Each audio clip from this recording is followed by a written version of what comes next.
Welcome back to Cosmeholics Anonymous. I am your favorite girl, Bo Vintage, and today's video is my Love and Hip Hop review. Chat, I know these are going up mad late these days. I can't help it. So I don't know if it was just me, but I felt like the previously on was super long this week. I don't know why, but they were like showing stuff from Jocelyn's maternity episode. That's not even a Love and Hip Hop episode. Like, they were just doing a lot in the beginning of this episode. That's neither here nor there, but I just felt I would point that out because it was just ridiculously long. Like, too damn long. Jocelyn is out and about with her titties out, and I just couldn't understand. I'm just like, listen, you are a mother now. There's no need for your boobs to be out like this. Like, there just really is no necessity for her titties to be out. Like, I could not deal. She was meeting up with Jessica Dime as well as Melissa, and she just wanted to, I guess, get out the house because she's been doing mom shit. So she wanted to get out the house and give them the tea on what's going on in her life. They were praising her snapback because she seemed to be snapping back fairly quickly and getting back to her old body, but she is a little thicker, but she looks really good. So Jocelyn was actually supposed to have a water birth, but Bonnie actually came out in the toilet, according to Jocelyn, and she told them that Stevie needs to do a lot of apologizing to both her and Bonnie Bella. And when she said this, I was like, I think you are the one that needs to be doing the apologizing because, well, we all know why. Like, I was like, she has some nerve. He might have been denying this baby, but at the end of the day, you were out here calling him a child molester and saying that he molested his daughter. And you weren't doing it because you genuinely care for Eva. Say it were true. You were doing it to be malicious. I think that Jocelyn is the one that definitely needs to be apologizing to Stevie. I hate when my eyebrows aren't done. Oh my gosh. When's the last time my eyebrows were not done? I don't even remember. Months ago. I'm gonna go tomorrow. Because usually, like, I won't clean up my brows, right? I'll just leave them. But baby, these need to be cleaned up 100%. I'm not sure if I'm the only person that notices this, but like, Jocelyn's weave is always looking trash on the show, and then in confessional it might look okay. Like, there's sometimes it looks bad and sometimes it looks good, but in this episode when she had the straight black hair in confessional, I was like, bitch yes. But when she was actually at this little date with these two girls, I was like, what the hell? Isn't Jocelyn one of the highest paid people on the show? Like, there's no excuse for her hair to be looking the way it does. I'm so sorry. So Jocelyn actually tells the girls about the reel and how she's going to be on the reel, and she's excited about it, and they are definitely happy for her.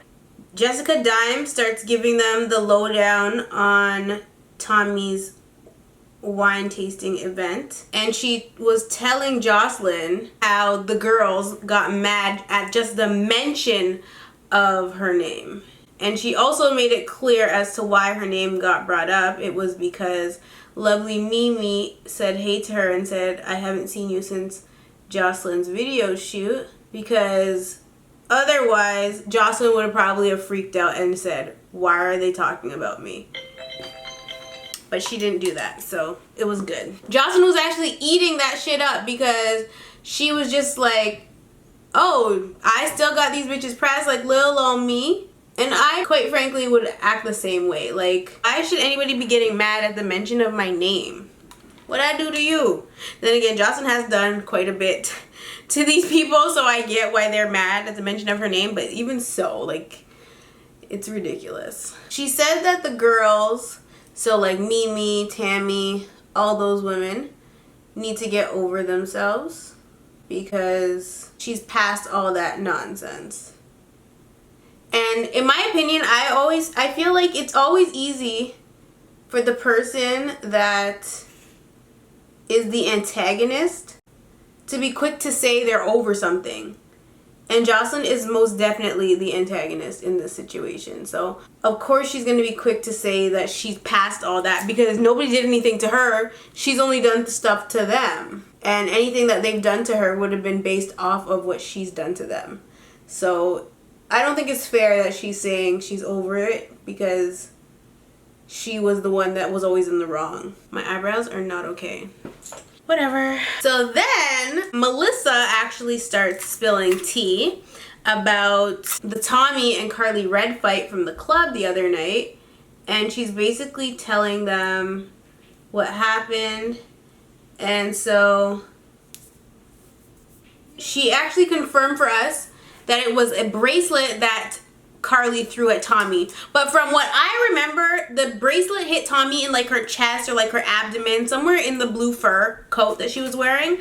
Whereas Melissa tried to say that it hit Tommy directly in the head. And that's why Tommy got mad. But I didn't see it play out like that. If you guys did, let me know. But like, she was being mad extra saying that it hit Tommy in the head. What are you doing? I just came to say wagwan to the man, you know?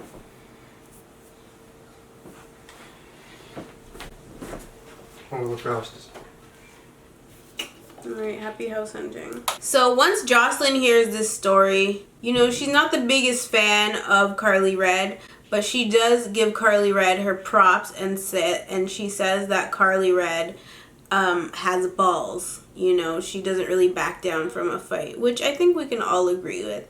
I think she is a little scary, you know, because she damn well knew Tommy couldn't fight in that scene. But then again, I know you guys probably know about Karen exposing Tommy, so that's a whole other story for a whole other day. Let's just stick to the script here. So the girls basically tried to convince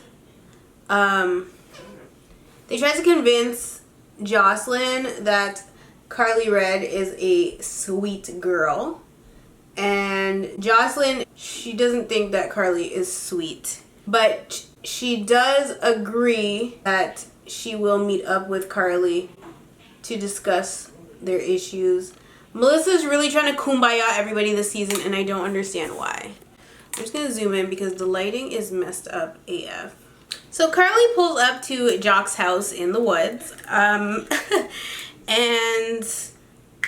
she is basically there to page him about their relationship, because after the altercation with her and Tommy at the club, you know, she's kind of pressed to see what's really good with him. Jock finally verbatim says he did not smash Tommy, and so I was relieved to hear him say this with such confidence, because before he was kind of saying it as though he didn't want to admit that he did not get to have sex with her.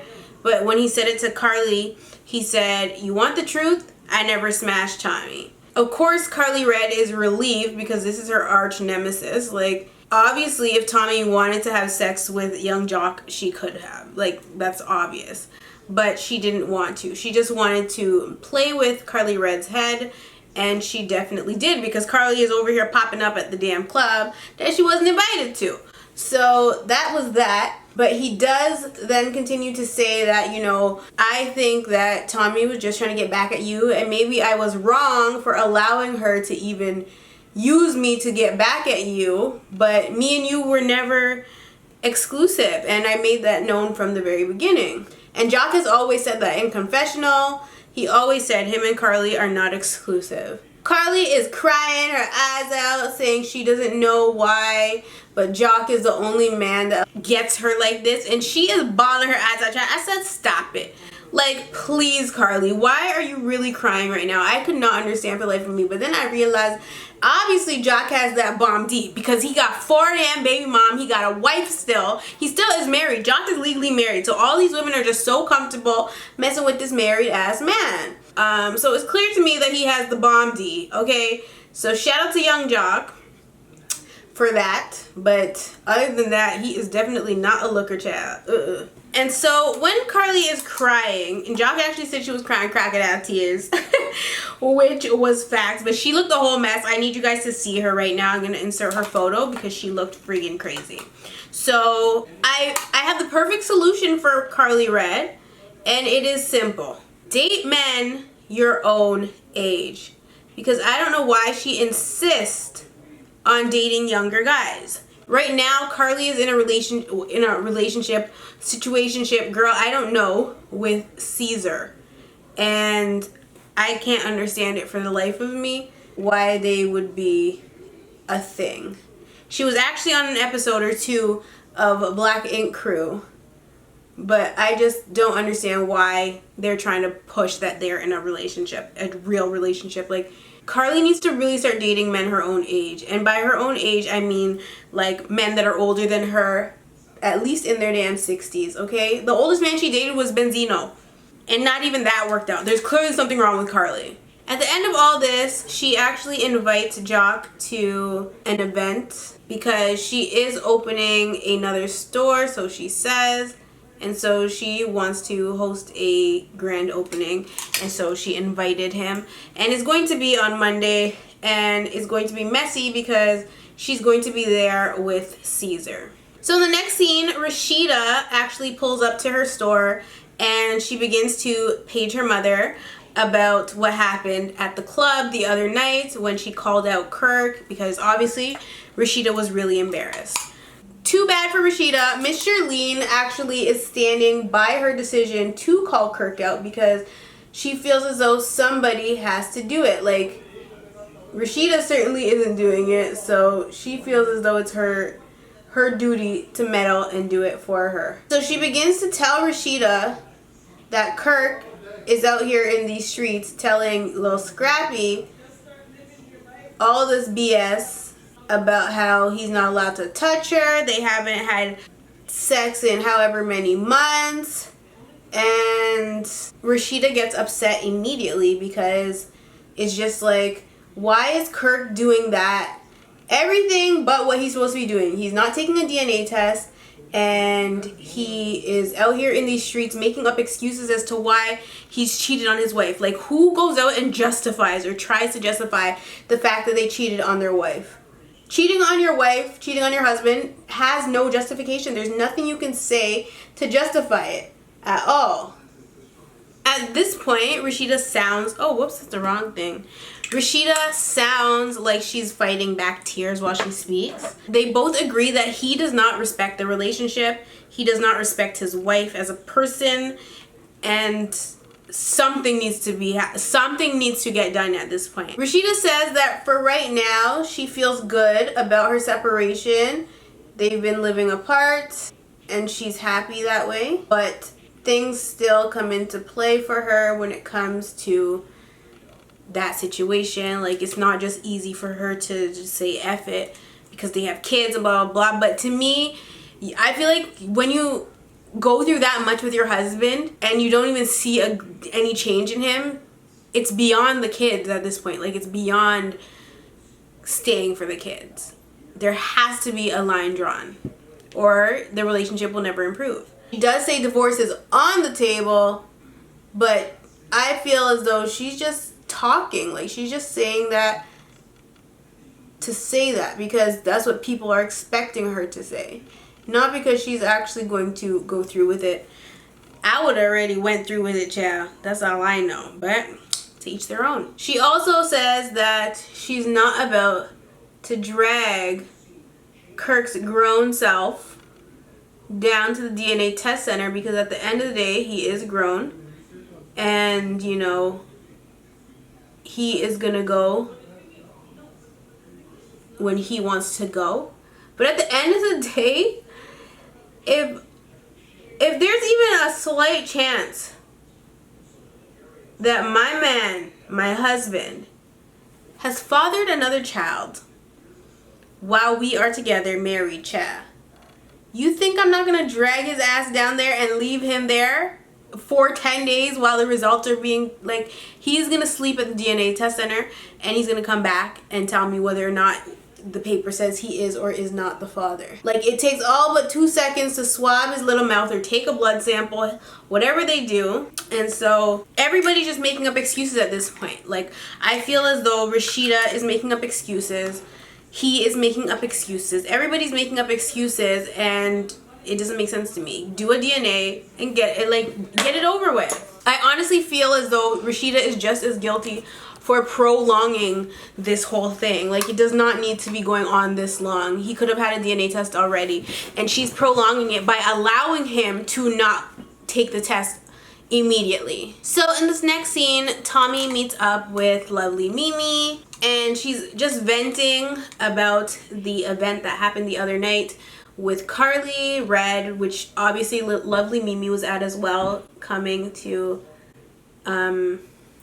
Tommy's defense. And so Tommy's basically telling us that, or telling lovely Mimi, that the only reason Carly Red is even trying to pick a fight with her is because she knows her situation. She knows she's out on bond, and obviously Tommy can't violate any of her probation or whatever the frig she's out on, because girl, I don't know. Either way, what she's trying to say is that Carly Red knows that Tommy does not want to go back to jail, so she's picking a fight while Tommy is having weak moments, or while she knows Tommy is incapable of retaliating. Mimi asks Tommy if she thinks that she could ever make amends with Jocelyn. And honestly, Tommy's looking at her like she wants to smack the piss out of her for even asking her that. But she keeps her cool and just tells her, like, the only way she will forgive Jocelyn is if she were to drop the charges. But we both know, or we all know, that that is not going to happen. So Tommy brings up her mother at this point, and she basically says she feels as though KK overstepped her boundaries because KK didn't ask her if she could invite Samantha to the party, but she did anyway. Tommy starts crying a little bit, and Mimi just comforts her, and like, she just encourages her to keep her head up, to keep pushing through despite the naysayers. And from what I've seen of lovely Mimi on the show, I really like her down to earth side. I mean, her Instagram personality is cool too, but I really like her genuine side, you know? She seems like a real genuine person, like she's a good girl. So in this next scene, Tommy's mother, Samantha, meets up with Karen or KK, and she is really looking like somebody crackhead mama. Like, I can't even deal. She looked absolutely insane. Her hair was a mess. I'm pretty sure she was in a sundress. There's absolutely nothing wrong with sundresses. I'm just saying the whole entire package was just not okay. Tommy's mom has like this rivalry with KK because she feels as though KK tries to replace her as Tommy's mom, but that's not KK's intent. KK actually asked her if she wants her to be her mom as well, because they both act childish. Both her and Tommy act like they need parental supervision. So Samantha says that she loves Tommy, but she feels like Tommy doesn't even know that she loves her. And then she just starts bawling her eyes out. And quite frankly, I was uncomfortable because I'm just like, this is too damn much. Like, Love and Hip Hop is not supposed to be like this, okay? We don't really give a shit about this storyline. I'm not gonna lie. Like, we don't care. But it is what it is. At this point, KK tells her that the problem between both of them is the alcohol intake. And she's already told this to Tommy, but now she's telling it to Samantha. So clearly, there's history here. Both of them have alcohol issues. So when she says this, the first thing that Samantha said was, "So what?" And I was just like, so what? If alcohol is playing a factor in your problems, then perhaps you should eliminate alcohol and you'll eliminate some problems. Like, it's common sense, but people that are addicted to substances or alcohol, or the people that abuse those things, they don't want to hear that when they're not ready to hear that. So it is what it is. Just like Tommy, Sam says that she doesn't get drunk. She says that, you know, I guess she just drinks a little wine and everything's fine. But that's beyond the point. Alcohol is still playing a factor, is what Karen was trying to explain to her. So at this point, KK is trying to explain to Samantha how Tommy acts when she's drunk versus how Tommy acts when she's sober. And she's basically saying when Tommy's sober, she's calling Karen and being like, oh, I need to check for my mom and blah, blah, blah. But when she's drunk, she is upset at her mom. Karen just tries to reassure Tommy's mother that Tommy does in fact love her, and also letting her know that she does not want to replace Samantha as Tommy's mother because she has kids of her own, and you know, she has to deal with her own badass kids, so she doesn't need to take on Tommy's badass as well. Karen suggests that the two ladies get therapy, but of course I don't think that that's gonna happen. I don't think that she's about that life, and it's not gonna be Karen's job to enforce that. Like, it's really none of her business at the end of the day. The only reason she's making it her business is because they're calling her anytime there's an issue. So in the next scene, Carly Red is at her new store. She didn't have the grand opening just yet, but she is at her new store, I guess, prepping. Melissa actually comes to the store to try to convince Carly to do the meetup with Jocelyn. And you already know, Carly wants no part in that. Carly is definitely feeling on edge about meeting up with Jocelyn because she doesn't want to get beaten with flowers again. She doesn't want to deal with the crazy side of Jocelyn when Jocelyn doesn't agree with something that she said. Jocelyn has in the past tried to blackmail Carly, but honestly, I don't think there was anything on that paper that Jocelyn was going to expose about Carly. I don't. I think it was a blank piece of paper. Yeah, I don't even think there was a piece of paper in the envelope. I think that she just brought the envelope. She was trying to scare her, or was a freaking scare tactic, and Carly fell for it. So it is what it is. Mel tells her, she's like, you might not want to meet with Jocelyn and talk things out, but you're going to try to. That's what she tells her. It's clear that Melissa's purpose on the show is to bring people together, but she fails. She just fails, so it's pointless. So in this next scene, it gets pretty intense. Karen invites Tommy and her mother over to her house to, I guess, hash things out. It's not peaceful for long. Like, these two women are beefing. End of story. While they're trying to get their points across at the same damn time, Karen basically has to yell at the both of them to shut up in her house and basically say nobody's talking because neither one of them are listening to each other. They're trying to talk over each other and it's just not working out. Like, Karen can't mediate the situation. They need a talking stick. You know, when the therapist gives you a talking stick, you talk when you have the stick, otherwise you shut the hell up. That's what they need, a damn talking stick, so that the other person can listen and then speak once the other person has spoken, because otherwise nothing is going to be resolved. Tommy just starts going in on her mom, and it is actually quite hard to watch. Like, I'm not gonna lie, it's hard to watch. She tells her mom that she does not respect her because she doesn't respect Tommy, and I'm just like, okay, this is really not going anywhere. KK said they both need to get over their little temper tantrums and egos to make this shit work. Tommy tells her mom that she does not want a relationship with her. She's good, like, leave her alone. I mean, I could never say that to my mother. Obviously, my mom is not Samantha. My mom is not Tommy's mom. Whatever relationship problems they have, they have. It's not the same as...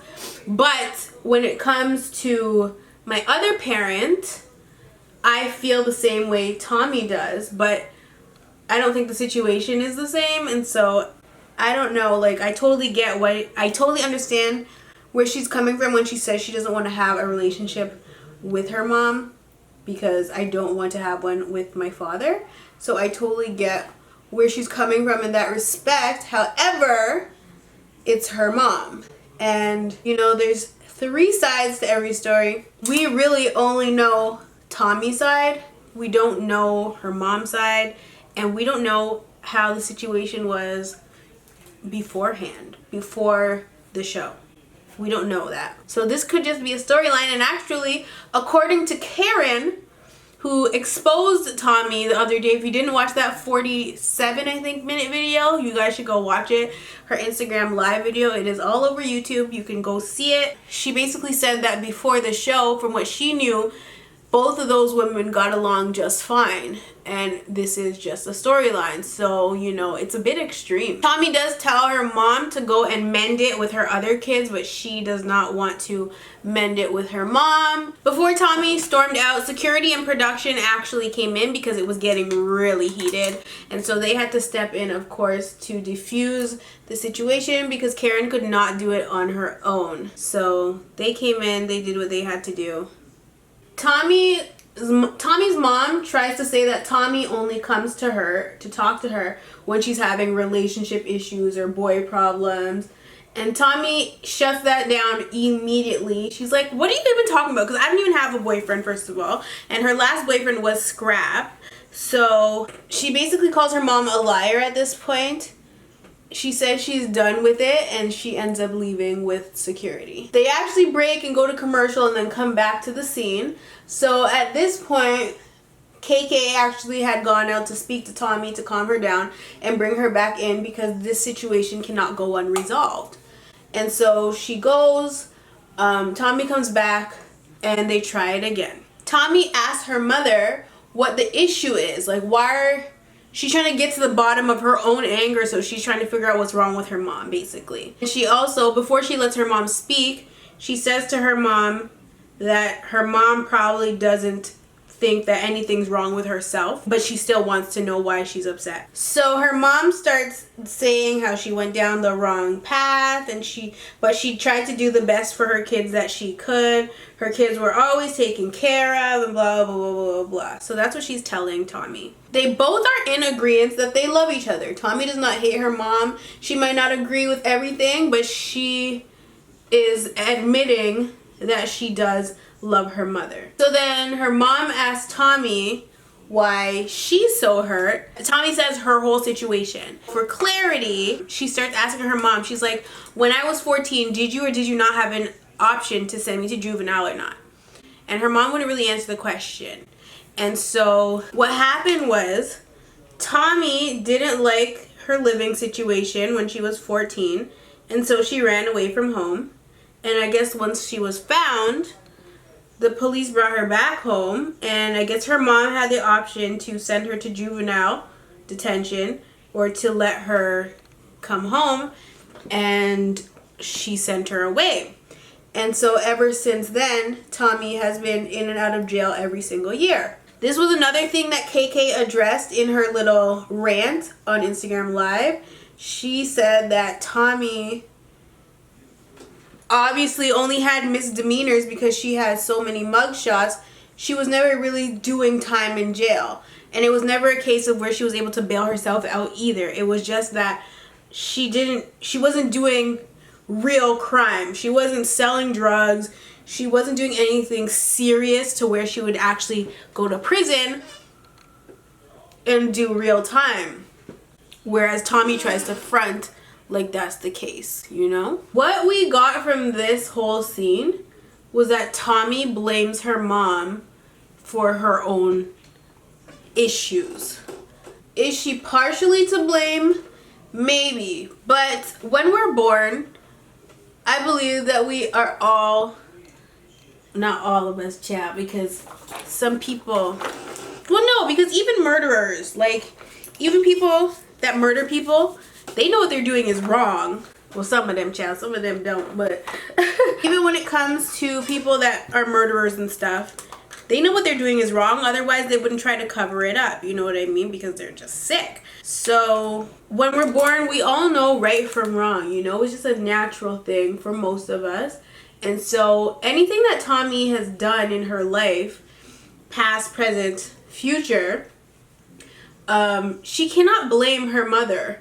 Yes, her mom did, you know, make her go to juvenile when she was 14, but that she could have went to jail, seen that jail is not somewhere she wants to be, and she could have started to act right, you know what I mean? But she decided to do whatever she wanted to do after that. Like, she just took that as a frigate and kept going down the wrong path. So I don't think she can necessarily blame her mom for her own wrongdoings. She was the first person, or she was whoever, she ran away from home. Her mom didn't run away from home. Granted, we don't know the situation as to what caused her to actually run away. All she said was that she didn't like her living situation. She didn't get into details about it. She didn't say whether her mom had some weird boyfriend there or something. Like, she didn't give us details. She just said she didn't like her living situation, so she pieced the frig out. Like, that was it. And that's all we know. We don't really know much else, and so it's hard to say who's to blame here. Of course, I'm not going to send my 14... If my 14-year-old decides they want to run away from home because whatever reason, when they come back home, I'm not going to send them to juvenile detention. I'm going to talk to them, figure out what's wrong with them, and, you know, try to build something or figure something out. But my first instinct is definitely not going to be to, like, brush the kid off, you know? So that I don't have to deal with them. Because it is most definitely a cold world out here. And the last place you want your kid to be is in jail. Tommy, at the end of the day, does say she is capable of letting this go, this whole situation go, but she wants to be able to love her mom from a distance. She does not want to constantly be around her mom. She's over the situation. She's not here for it. And of course, Sam, being petty and immature as hell, this is why teens should not have children, okay? Because she had her when she was 17 years old and she never grew up. When Tommy said this to her, when Tommy said, I don't want this, Sam's immediate response to her was, you know what? I don't want this either. And to me, that as a child, at the end of the day, Tommy is her kid. For your parent to tell you that is hurtful. So I could totally, I know that if Tommy heard her mom say that, which she obviously did hear her say that, she's probably really hurt by that. Like, who wants their parent to say, I don't want you either, or I don't want this either? Like, you know what I mean? I thought that was very wrong of her mom to say. Like, you just don't do that. Even if your kid's pissed at you, you don't go tell your kid you don't want them. You just don't. At that point, Tommy does leave. She pieces out, and she basically, I guess, is done with her mom for the rest of the season. I don't know what's gonna happen. But when she leaves, Samantha vents to Karen, and she basically says, like, how she knows she was a decent mom when she had her at 17 and raised Tommy by herself. So I don't know who to believe here, but just the way she responded to Tommy let us know that there's obviously some deeper rooted issues here that are going unresolved. So in this next scene, Jocelyn actually meets up with Stevie, and the first thing I noticed was that his foot was cock up on the people them things. Like, why is your foot up on the people's table at a restaurant? Or like, I don't even know, it wasn't a restaurant. I don't know what it was, but I was just like, no, Stevie, take your freaking dirty shoes off the people at them table. Anyway, they of course discuss Bonnie. That is the first order of business. They figure out what's going on with Bonnie, and Jocelyn starts to eat a banana real, you know, like she was getting down and dirty with the damn banana. She's trying to like seduce Stevie. I don't know what she was doing. She tells Stevie about the reel. He says he's really happy for her. But then he starts to ask her if she's gonna cut him in on the deal. And of course Jocelyn tells him, hell no, like, you're not getting any more of my coins. She's not gonna go down that road again. Like, she's branched off and left Stephen Jordan in the dust, okay? Shout out to Jocelyn for that. She got her life. She did. So then he asked her, like, who's gonna take care of Bonnie while you're gone? And he, of course, suggests himself. And Jocelyn is not having it at all. Like, she's like telling him he hasn't taken care of a baby like that small in a long time. Honestly, I feel like she should be taking the baby to LA. It is too young to be leaving behind at home without the mom. Like, no. So then he tells her all of the girls live at the house now and that they can help him with the baby. But then she said, who gonna help you, Vanna? And then basically says, like, the same one that was trying to threaten that she was gonna beat me up. And then she said that she finna whoop Vanna's little ass. And I was like, oh my god, this is going left a little bit. Well, she said it in a joking way, but she probably really does want to beat up Vanna, because Vanna was out here talking that mess chat. Okay, so then Stevie says all the girls are past that. That is a lie. The girls are not past that. They still don't like Jocelyn. However, they are willing to get an apology from her. But that's about it. They are not past anything. I don't know why Stevie lying out here in these streets. So Jocelyn finally tells Stevie no, he's not gonna have the baby. Her sister is flying in from Florida to watch the baby for her while she's gone to LA.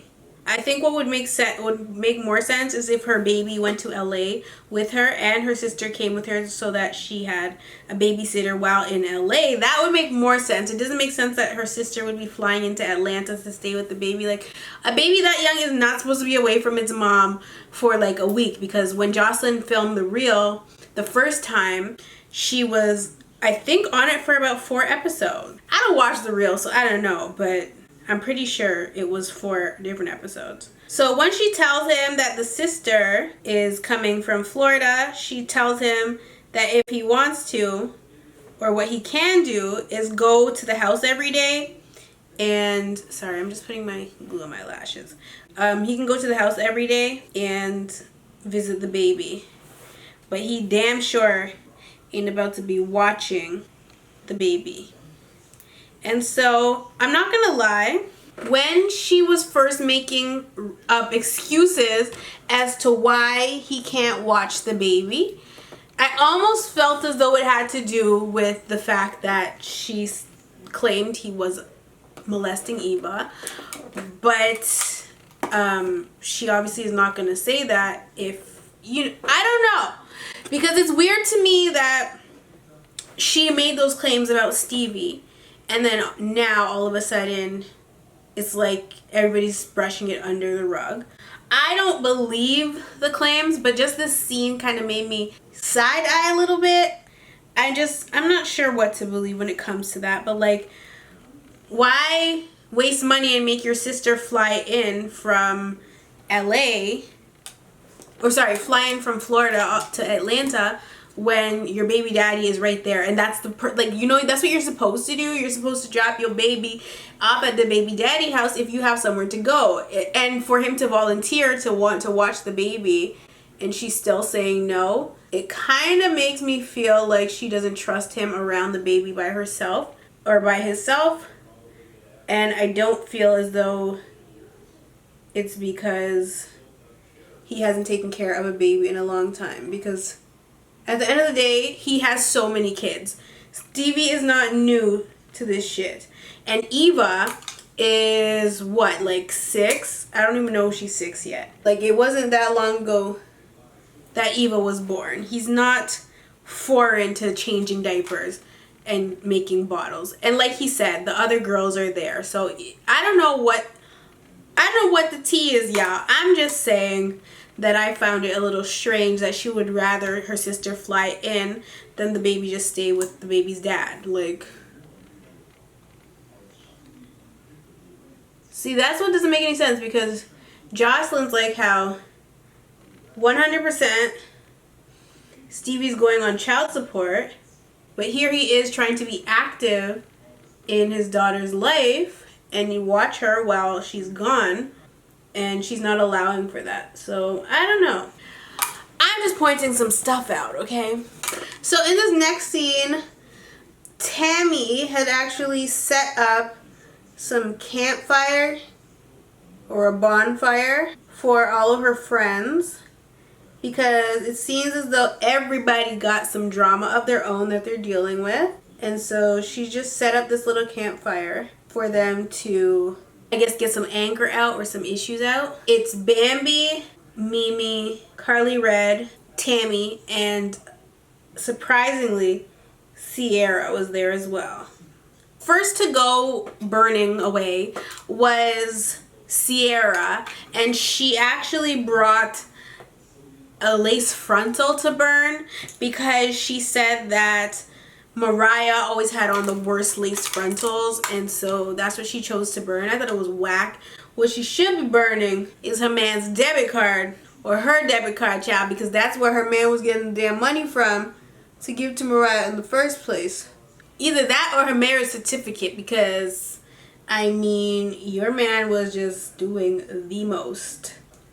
Yes. So now it's Carly Red's turn to go, and she is like, I don't want to. Like, she's being a weirdo, and she doesn't want to go. She doesn't want to burn anything at first. And so she starts like crying and telling the girls that in order to sleep, she has to do like 4 or 5 shots just to go to bed. Carly then starts venting about her mess of a love life and saying how, you know, when things go wrong between her and a man, she's always the one to be blamed, and nobody ever looks at the man. They always just immediately say something's wrong with Carly, and she's just like how it's the dudes that are doing her dirty, so she doesn't understand why she's always getting the crappy end of the stick. But it's just like, Carly, you bring this on yourself. Like, she tries to be dating the wrong type of man. Like, she just doesn't, she wants to stay young, hip, and fabulous, and tries to date these men that are younger than her instead of dating men that would make sense. So she actually ends up bringing, or she brought with her to this little bonfire, the box of the ring that life gave her, I think last season.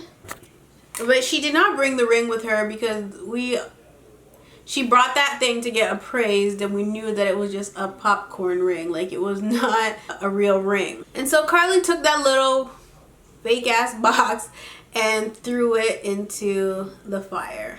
So when it came to Bambi, she actually brought with her also a little box, and she basically started saying, you know, when you're dating people that are in the entertainment industry, or like somebody that has some sort of status, it's all pretty on the outside, but when you open it up, it's empty. And she said, and so that's how I'm feeling right now. Empty. And I think out of everybody's thing that they put in the fire, Bambi's was my favorite, because she just, what she said made a lot of sense, and it was just like, it was thought out. Like, she actually took time to think about this. It wasn't just some BS like the lace frontal, like, you know. So I actually liked Bambi's the best, and if there was a prize for this, she would have definitely won. So because there was nothing in the box, of course, she burned it, and that was that. And then we get to Mimi, and Mimi pulls out the t-shirt that she was wearing the first day that she met Nico. And she also pulls out her DVD. And if I'm not mistaken, I believe she did cry a little bit, because she's just like, you know, one day she's going to have to explain herself to her daughter. My only thought was, bitch, you should have thought about that shit before, okay? You should have thought about that before. You're telling me that's how selfish you were, that you weren't even considering that when you made the tape?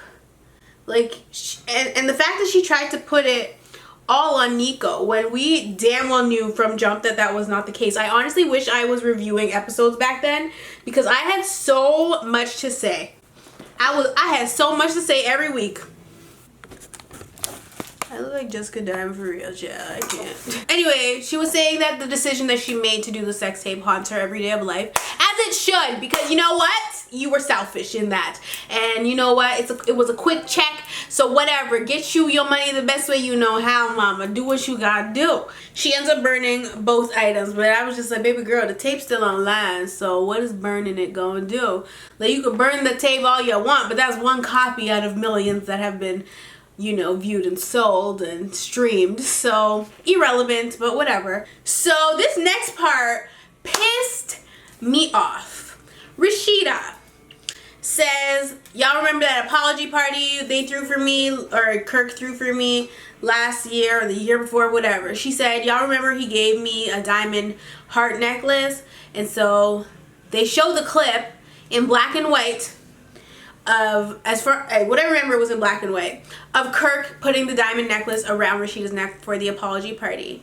The diamond necklace that they put on her neck, or that he put on her neck last season, was not the diamond necklace that she threw in the fire, because the one that he put on her neck over at the party, that one looked legit, like real diamonds. The one that she threw in the fire wasn't even on the same chain. It was on some gold chain that looked like costume jewelry, child. It was already turning, like, it wasn't the same necklace. So nobody's burning diamonds. Like, let's be real here. Nobody's gonna throw a diamond necklace into the fire. So I don't know why she even chose that item. Like, that's what actually pissed me off about Rasheeda. I'm just like, why are you choosing an item that is not the real item? Like, burn something else, girl. Find something else. There's a million things that you could have burned. Bring his little motorcycle and burn that shit. Don't be trying to lie and say that that is diamond necklace when it wasn't. Like, you guys, if you didn't watch the scene, or if you missed it, go watch it back. You will see the necklace he put on her neck. It was nice. And you will see the necklace she threw into the fire. She got that at her store, okay? You know how they have costume jewelry in all the clothing stores? That's where she got that necklace from, to burn in the fire. I was pissed. I was so mad. Rasheeda then opens up how she cries at night, and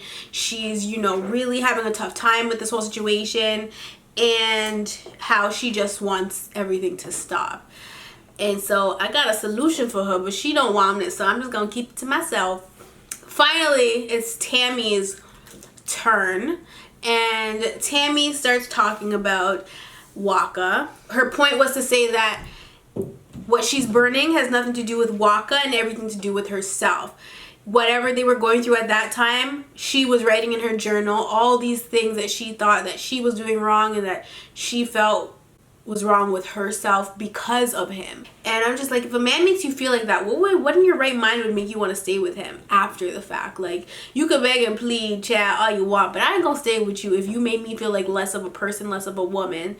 You know, if you didn't have that decency to be faithful to me, if you broke me down to a point where I felt like I was nothing, I could go get back with you. And to me, it just shows me how weak Tammy really is. Anyway, she burns the journal, and then when she burns the journal, she suggests that they go on a trip. I said, oh, Mona done stepped up the budget for Atlanta too. To be honest, I feel like Atlanta should have been the first people to go on a trip, but New York was the first people to go on a trip. Then again, the New York franchise has been around for longer, so I guess it makes sense that they went on a trip first, but Atlanta is the most poppin', so I feel like, yeah, they should go on a trip. They definitely deserve it, so yeah. Shout out to VH1 and Mona. So in this last and final scene, which was intense, Melissa meets up with Dime and Joslyn. And of course, this is when Carly is going to come along to, I guess, hash things out with Jocelyn, but that is not how it went at all. It was ugly, and I don't think that there will be any resolving of this relationship. What I noticed, well, I've been noticing this from jump. Melissa's confessionals sound as though she's reading off of a teleprompter. I don't know if it's how articulate she is or what it is, but it drives me nuts. I don't like the fact that I feel like she's reading. It just feels like she's reading, you know what I mean? It doesn't feel authentic. And that's the one thing that her and Rod didn't piss me off with this season, because I just felt like they both were just actors, paid actors. So Jocelyn starts off this little powwow by calling Carly Red the mouth of the South. And she basically said, and that's in more ways than one, and I was just like, this is not how you start off a, you know, a rekindling. That's not how you really do it, but to each their own. She basically calls Carly a real messy bitch. And I was just like, I can't even, we can't even disagree with Jocelyn at this point. It's true. We've been saying it this entire season. Carly, this entire season, Chad, we've been saying this since Love and Hip Hop started, okay? Carly is just messy. It is what it is. Carly needs to embrace her messiness and you know, own up to it. Once Jocelyn's done, Carly starts off by saying, well, first off, congrats on the baby. Said that she's all about positive energy. Jocelyn starts laughing, like, this is hysterical. And she basically saying to Carly, no, you're not about positive energy. There's nothing positive about you. And I'm just like, Jocelyn, you're here to prove that you've changed. why are you doing this? Like, I'm just like, this is just, she is the one with the negative energy. Both of them have negative energy. I'm not gonna say one or the other. Both of them have negative energy. End of story. Jocelyn ends up calling Carly a dog with a bone, and Carly asks Jocelyn, then what are you? Jocelyn says that she's a real ass bitch, okay? And that she tells people in their face how she feels about them. She doesn't go behind their back and say this to that person and this to that person. She's a real ass bitch. She brings it to people's faces. Carly Red disagrees. Jocelyn says she doesn't bring no gossip, so there's nothing to tell her. Carly said that she always kept it real with Jocelyn, especially when it came to her man, in reference to Stevie J. Jocelyn just never wanted to hear it. And that's, I guess, she's trying to say, like, this is why Jocelyn's really mad. And so Jocelyn then accuses Carly Red of probably sleeping with Stevie J. When she said this, I was like, okay, Jocelyn, you're just talking on the side of your neck now. Like, that would never be a thing. Carly is not even no, like, Carly's not Stevie's type. Stevie's not Carly's type. Like, that was never a thing. And if it was and I'm wrong, then well, smack, like, I don't know. But it is what it is. But I definitely don't feel that. And Carly Red wasn't feeling that either, child. She said, are you kidding me, Stevie? I would never, like, ill. Like, it was just an ill moment for Carly. I felt her 100%. Not for the whole Stevie thing, but just, like, you know, people would think that you would, like, even talk to certain people and you're just like, ill. Like, never. Like, do you know me? You don't know me. So it gets really heated. Carly is just trying to get Jocelyn to see that she's always had her back, but Jocelyn doesn't see it. Instead, she wants to call Carly a hater. Oh my god, this was just too much. So at this point, Carly's only move is to say, first of all, how could I be a hater? I'm the one that told Dime and told Melissa this, that, and this about you. All positive things, good things, that they should fuck with you, blah, blah, blah, before anything happened between us.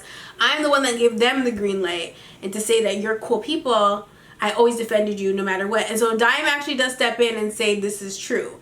But Jocelyn's not hearing that either. Of course, Carly gets overly irate and she storms out. And Jocelyn is unbothered, and it is to be continued. We will see what happens next week. So that is it for Love and Hip Hop. I'm going to quickly record my Basketball Wives child, and hopefully I have them up on the same day because I'm way behind. And I'm hoping that if I do get them out, then on Monday, I won't be behind again. I'll be like on track and y'all won't be mad at me and cussing me out, okay? So that's what we're gonna do. I love you all and I'll definitely see you in the next one.